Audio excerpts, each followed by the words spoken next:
Burnout is the state of emotional, physical, and mental exhaustion caused by excessive and prolonged stress.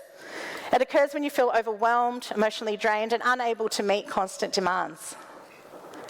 Many of these symptoms are caused by long-term cortisol and adrenaline in our bodies. Now, I know you probably know this, but sometimes as health professionals, it's hard to see what's happening in our own bodies, and it's good for somebody else to point it out. Just recently, I had a cut on my leg, quite a bad cut from a shaving accident in the shower, but anyway. And I went to the doctor, and somehow in my head, my brain was telling me, oh, all that inflammation and the fact that you can't walk, it's just phase 2 of wound healing, inflammation.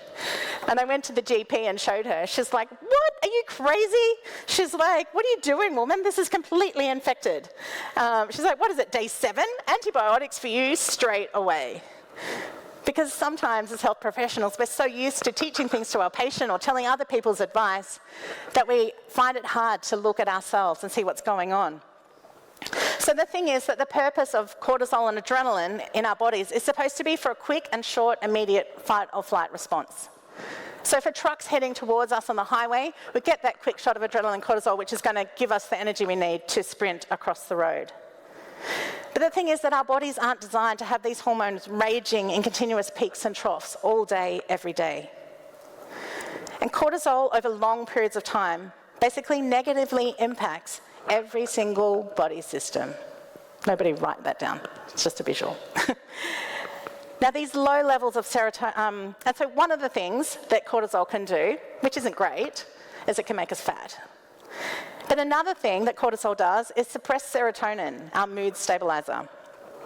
And so these low levels of serotonin can cause anxiety and depression, which, you guessed it, leads to an increase in cortisol.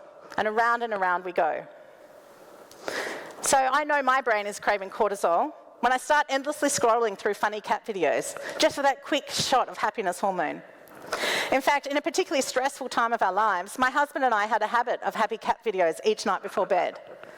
And guess what? It worked in the short term. But funny cat videos can only get you so far. In order to reduce the amount of cortisol in our bodies long term, we need to break the cortisol cycle. How do we reduce cortisol when we run all day from task to task with barely time to do what's needed, buzzers going for too long because everyone's crazy busy, waiting rooms full of people that we just can't get to?